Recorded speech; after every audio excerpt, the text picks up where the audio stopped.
नमस्कार। The Pallav Saraswat podcast में आप सबका स्वागत है। As a mutual fund distributor मैंने बहुत सारे इन्वेस्टर्स को ये समझते हुए पाया है कि स्टॉक मार्केट या म्यूचुअल फंड्स एक वेस्टर्न कंसेप्ट है। इस वजह से वो उसे अननेसेसरली ज्यादा कॉम्प्लिकेटेड समझते हैं और उसको अवॉइड करते हैं। इसी वजह से भारत में अभी भी इक्विटी में इन्वेस्टमेंट हार्डली 3%, 4% या 5% ऑफ द टोटल पॉपुलेशन। लेकिन जब मैंने इस पर फर्दर रिसर्च किया तो ये पाया कि स्टॉक मार्केट या इक्विटी म्यूचुअल फंड में इन्वेस्टमेंट किसी और बिजनेस की तरह ही है। हम लोगों का इतिहास तो इंडस वैली सिविलाइजेशन से बिजनेस करने का रहा है। तो स्टॉक मार्केट या म्यूचुअल फंड हमारे लिए कोई अनोखी चीज नहीं, बल्कि मैंने अपनी रिसर्च में ये पाया है कि इक्विटी म्यूचुअल फंड पोर्टफोलियो आपकी पड़ोस की मिठाई वाली शॉप से ही मिलता जुलता है। अब ये कैसे है ये हम आगे एक्सप्लोर करेंगे, लेकिन मैं सबसे पहले आपको एक बहुत ही अमेजिंग लेजेंडरी इन्वेस्टर से इंट्रोड्यूस कराना चाहूंगा। उनका नाम था रोनाल्ड रीड। ये वर्मंट यूएसए में थे। 1921 में इनका जन्म हुआ था और 2014 में जब इनका देहांत हुआ था तो वर्मंट यूएसए के एक छोटे से न्यूज़पेपर में एक आर्टिकल निकाला था कि इन भाई साहब ने करीब $6 मिलियन, जो कि करीब 45 या 50 करोड़ रुपए आज के जमाने का होगा, वहां के एक लोकल हॉस्पिटल को दान में दिया था। और $2 मिलियन यानी करीब 10-15 करोड़ रुपए इन्होंने वहां की लोकल लाइब्रेरी को दान में दिया था जाने से पहले। रोनाल्ड रीड अपने आप में मात्र एक हाई स्कूल ग्रेजुएट थे। शायद वर्ल्ड वॉर 1 या 2 में इन्होंने सेना में सर्विस दी थी। उसके बाद इनका करियर एज अ जेनिटर ही रहा, यानी कि एज अ सफाई कर्मचारी ही रहा। ये किसी भी बड़े परिवार से नहीं थे, कोई बहुत बड़े हाई फाई सॉफ्टवेयर इंजीनियर नहीं रहे या कोई भी बिजनेसमैन नहीं। इनका एक बहुत सिंपल सा तरीका था। जो भी ये कमाते थे उसमें से जितना ये बचा पाते थे वो blue chip high dividend paying stocks में ये इन्वेस्ट कर देते। जो डिविडेंड मिलता था कोशिश करते थे उसको भी री इन्वेस्ट करते चले। 40 से 50 साल का इनका इन्वेस्टमेंट की जर्नी रही। और इनके जाने के बाद जब लोगों को पता चला कि इनका जो पोर्टफोलियो है वो $8 मिलियन का है, तो सब लोग सरप्राइज रह गए कि आखिर इन्होंने इतना बड़ा अचंभा अचीव कैसे किया। हम लोग सिर्फ अनुमान लगा सकते हैं, कोई हमारे पास ऐसा डेटा नहीं है। लेकिन इनके जो 95 स्टॉक्स रहे over the period of time मुश्किल से 9 से 10% का एनुअल रिटर्न इन्होंने अचीव किया। तो फिर कैसे इन्होंने इतना बड़ा वेल्थ क्रिएशन किया?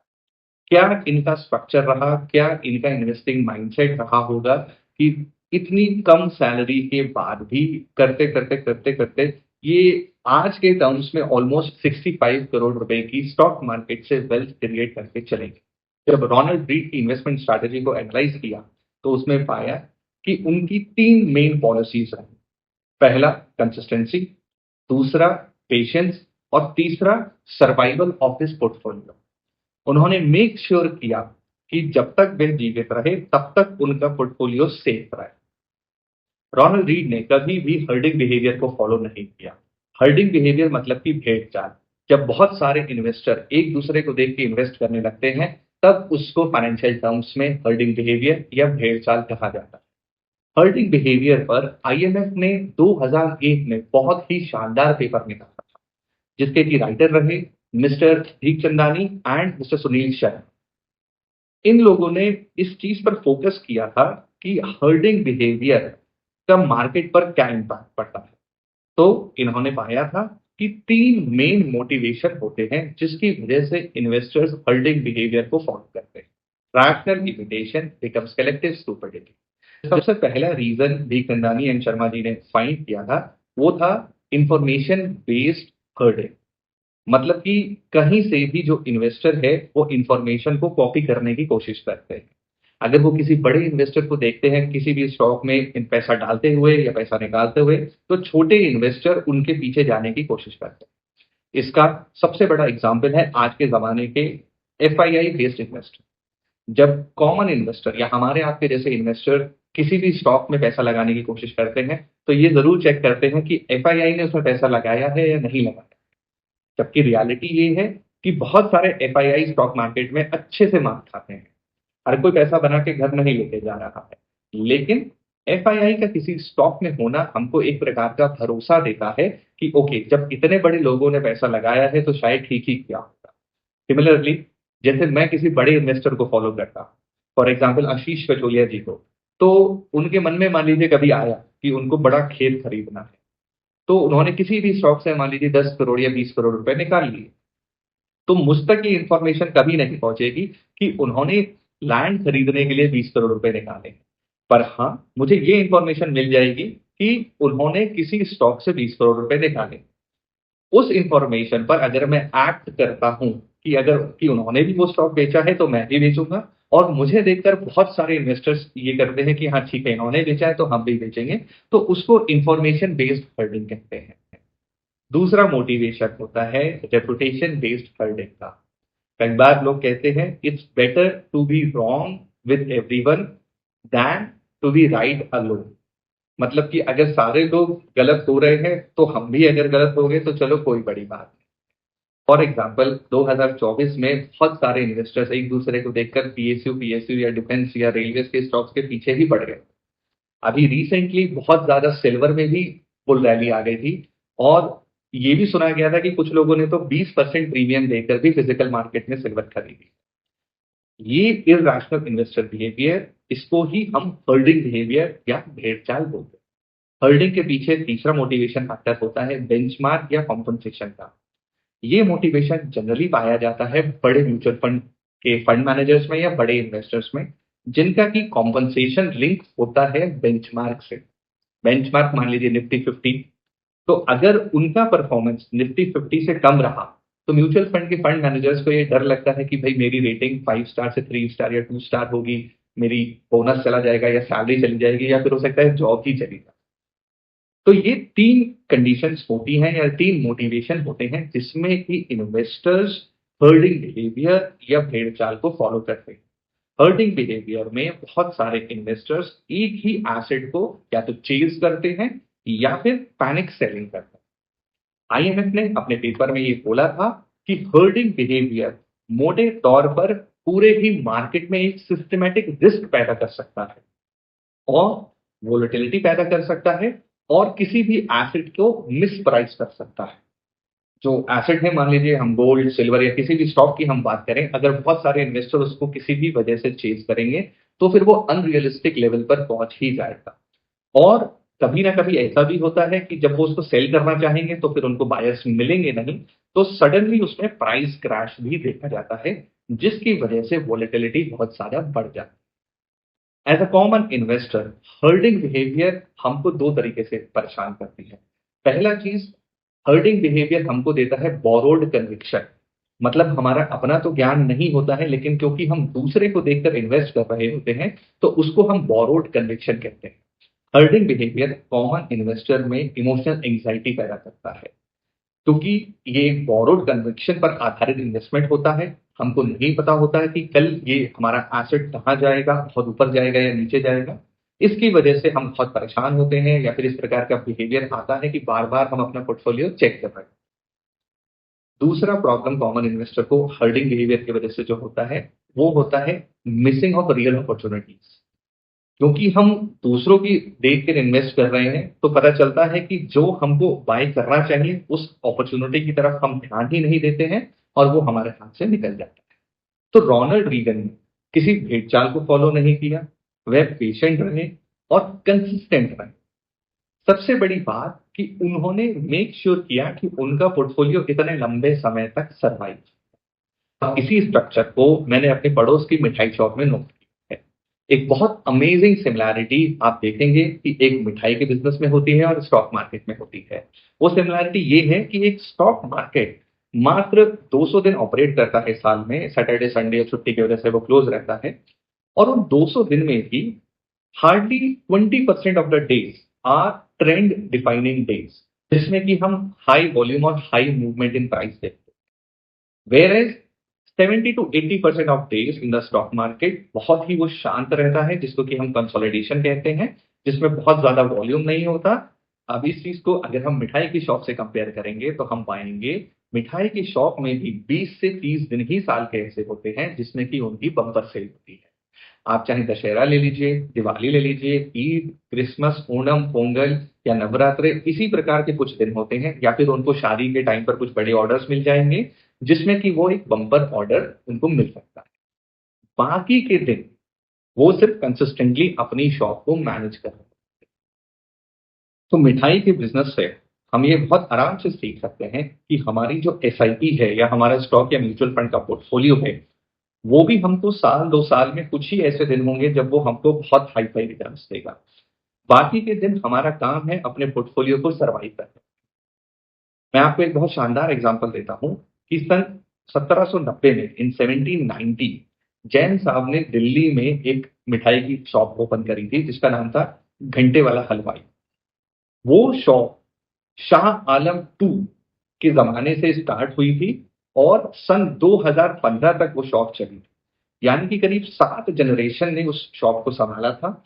उन्होंने 1857 का गदर देखा, उन्होंने 19th सेंचुरी पूरी देखी, फिर 20th सेंचुरी देखी, 1947 की आज़ादी देखी, इमरजेंसी देखी, फिर 2000 के बाद उन्होंने नई सेंचुरी चेंज होते हुए देखी। उसके बाद 2015 में कुछ इश्यूज़ आए थे जो टेम्परेरीली वो बंद रहा था और कहते हैं कि सन 2023 में उनकी 8th जनरेशन फिर से वो शॉप चालू है। सर्वाइवल की स्ट्रैटेजी पर एक बहुत शानदार बुक है द भुजिया बैरन्स। ये बुक है अग्रवाल साहब के ऊपर जिन्होंने कि हल्दीराम ब्रांड जो है स्टार्ट की। उस बुक को भी आप पढ़ सकते हैं और आप एक मिठाई वाले का माइंडसेट समझ सकते हैं कि कैसे वो सिर्फ कुछ दिनों के प्रॉफिट के लिए पूरे साल ऑपरेट करते हैं। पर्सनैलिटी और कंसिस्टेंसी के अलावा भी एक अच्छी मिठाई शॉप में बहुत सारी ऐसी स्ट्रैटेजीज फॉलो करी जाती हैं जो कि हम सीधा सीधा स्टॉक मार्केट से कंपेयर कर सकते हैं। For example risk management. अगर आप किसी भी मिठाई शॉप में देखेंगे तो वो अपनी मिठाई को फ्रीजर में रखेंगे। उस फ्रीजर को वो किसी ऑल्टरनेट इलेक्ट्रिकल पॉइंट से कनेक्ट करके रखेंगे, चाहे वो इन्वर्टर हो या किसी प्रकार का पावर बैकअप हो या जनरेटर हो। अगर फ्रीजर की या पावर बैकअप की कॉस्ट जोड़ी जाए तो कई बार ऐसा लगेगा कि नहीं, नहीं ये तो बहुत महँगा होता है। लेकिन लॉन्ग टर्म में वो रिस्क मैनेजमेंट उनको सस्ता ही पड़ता है। रिस्क मैनेजमेंट में मिठाई वालों का अगला स्टेप होता है एसेट एलोकेशन। एसेट एलोकेशन का मैं जैसे ही नए इन्वेस्टर्स के सामने नाम लेता हूं तो कई बार वो इधर उधर देखने लगते हैं, उनको लगता है ये तो बिल्कुल ही कुछ अलग कंसेप्ट है, जबकि ऐसा नहीं है। आप अपने पड़ोस की मिठाई की दुकान में जाइए और चेक करिए, वहां पर same to same asset allocation जो हम आपके पोर्टफोलियो में डिस्कस करते हैं वो मिठाई की शॉप में भी आपको मिल ही जाएगा। एसेट एलोकेशन मतलब ये होता है कि आपका जो पैसा है वो अलग-अलग एसेट्स में एलोकेट होगा आपकी रिस्क प्रोफाइल के हिसाब से। आप मिठाई की शॉप में जाके देखेंगे तो ऐसा नहीं है कि वो मात्र एक ही प्रोडक्ट बेच रहे हैं। वो काला जाम भी रखेंगे, जलेबी भी रखेंगे, समोसा भी रखेंगे, नमकीन भी रखेंगे and he will make sure कि एक परिवार जब आएगा तो उसकी अलग-अलग नीड्स के हिसाब से अलग-अलग प्रोडक्ट वो कैटर करें। मिठाई के बिज़नेसमैन को ये बात पता होती है कि ऐसा ज़रूरी नहीं है कि आज एक प्रोडक्ट की सेल अगर ज़्यादा हो रही है, फॉर एग्ज़ाम्पल कभी सेवइयों की सेल ज़्यादा हो रही है या कभी किसी और प्रोडक्ट की रसमलाई की सेल ज़्यादा हो रही है, तो नमकीन की सेल भी ज़्यादा हो ऐसा नहीं। सिमिलरली हमारे पोर्टफोलियो में भी ऐसा होता है कि कभी लार्ज कैप अच्छा परफ़ॉर्म कर रहे हो, तो ऐसा ज़रूरी नहीं है कि गोल्ड या सिल्वर भी परफ़ॉर्म करे और करना भी नहीं चाहिए। एसेट एलोकेशन मोस्टली ये देख के किया जाता है कि आपके डिफरेंट एसेट्स के बीच में कोरिलेशन लो रहे, ताकि कभी अगर प्रॉब्लम आए, तो ऐसा ना हो कि गोल्ड भी साथ में गिर रहा है, आपकी एफडी में भी प्रॉब्लम आ रही है और आपकी इक्विटी पोर्टफोलियो में भी प्रॉब्लम आ रही है। यही कंसेप्ट एज़ इट इज़ बहुत ही इंटरेस्टिंग तरीके से मिठाई शॉप में देखने को मिलता है। Trend analysis is one of the most important tool to make money in stock market. और हैरानी की बात यह है, as it is trend analysis को मिठाई के बिजनेसमैन भी यूज करते हैं।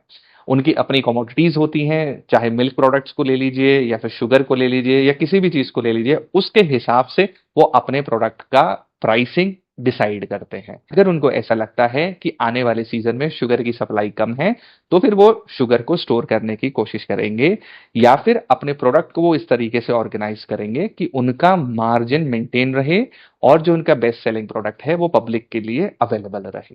अगला इंटरेस्टिंग कंसेप्ट होता है मिठाई बिजनेस में आउटसोर्सिंग एंड लेबर इकोनॉमिक्स।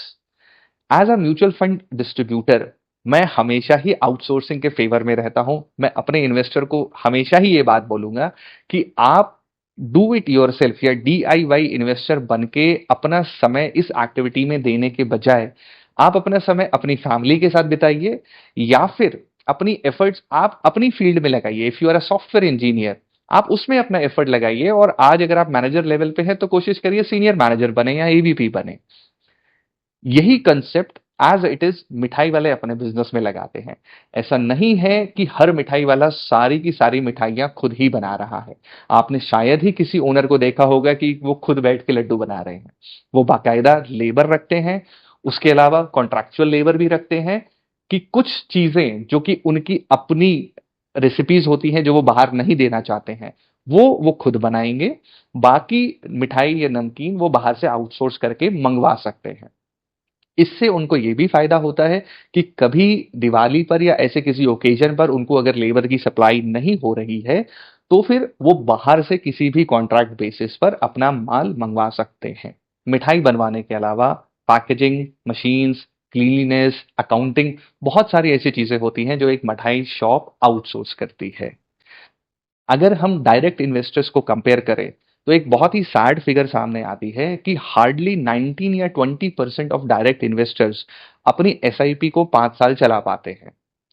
उनका पोर्टफोलियो किसी ना किसी वजह से चर्न होता रहता है, most probably because they work on borrowed conviction.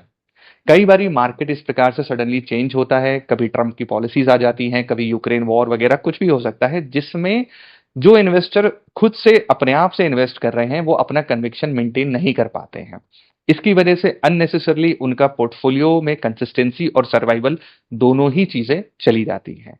एक और बहुत इंटरेस्टिंग कंसेप्ट होता है पोजीशन साइजिंग का। पोजीशन साइजिंग एक ऐसा कंसेप्ट है जो आपको एक एवरेज इन्वेस्टर से अबव एवरेज इन्वेस्टर बना सकता है। पोजीशन साइजिंग डिपेंड करता है आपके कन्विक्शन पर और आपकी रिसर्च कैपेबिलिटीज पर। अगर आपकी रिसर्च अच्छी है और आपको लग रहा है ऐसे कि 3 या 4 सेक्टर जो आपने चुने हैं वो अच्छा कर सकते हैं, तो आपका 100 रुपए में से maximum amount will be invested in those particular sectors. और जैसे जैसे वो सेक्टर अच्छा करते हैं, वैसे वैसे आपका पोर्टफोलियो निफ्टी से या बेंचमार्क से आउट परफॉर्म करता है। यही चीज आप किसी भी अच्छे फंड मैनेजर के म्यूचुअल फंड में या PMS में देख सकते हैं, कि उनका जिस सेक्टर पर ज्यादा व्यू होगा कि भाई फॉर एग्जांपल डिफेंस अच्छा कर सकता है या PSU अच्छा कर सकता है, तो मैक्सिमम एलोकेशन या अपनी पोजीशन साइजिंग वो उन अच्छा करने वाले सेक्टर्स की तरफ लेके जाएंगे। यही कंसेप्ट आप किसी भी मिठाई शॉप में देख सकते हैं, कि उनका कैपिटल, उनका लेबर, उनका फोकस सारा का सारा जो है उन प्रोडक्ट्स की तरफ ज्यादा रहता है, या तो जिनमें टर्नओवर ज्यादा होगा या फिर उसमें मार्जिन ज्यादा होगा। पोजीशन साइजिंग से ही मिलता जुलता कंसेप्ट सामने आता है कॉन्सेंट्रेटेड एफर्ट का। कॉन्सेंट्रेटेड एफर्ट ही हमारी वेल्थ क्रिएट करती है। आप चाहे रियल एस्टेट का एग्जाम्पल लें या फिर किसी भी बड़े इन्वेस्टर का आप एग्जाम्पल ले सकते हैं। कॉन्सेंट्रेटेड एफर्ट मतलब कि जिस भी स्टॉक्स पे या म्यूचुअल फंड्स पे या सेक्टर पर आपको कन्विक्शन है, तो maximum amount of money should be invested in that particular sector. अगर आपके पास 1,000 रुपए लगाने के लिए हैं, तो आपने 10 स्टॉक्स ले लिए या 20 स्टॉक्स ले लिए, तो कोई स्टॉक चला कोई स्टॉक नहीं चला, आप मात्र एक एवरेज इन्वेस्टर बन जाते हैं उसमें। लेकिन अगर आप किसी फंड मैनेजर की तरह या आप बड़े इन्वेस्टर को भी देखेंगे, तो जिस भी स्टॉक्स पे या सेक्टर पे आपका कन्विक्शन ज्यादा है, तो आपका मैक्सिमम कैपिटल उसकी तरफ फ्लो करता है, उसकी वजह से आपको बड़ा रिटर्न मिल सकता है। तो हमको इस बात का ध्यान रखना है कि रोनाल्ड रीड की तरह ही ऐसा जरूरी नहीं है कि हमको स्टॉक मार्केट की सारी बातों का पता हो। वो मात्र हाई स्कूल पास थे, कोई बहुत बड़ा MBA फाइनेंस वगैरह उन्होंने किसी भी प्रकार का CFA नहीं किया था। लेकिन just by being consistent, by being patience and by making sure that his portfolio survive, he created legendary wealth. याद रखिए, as an investor, structure is the key to wealth creation.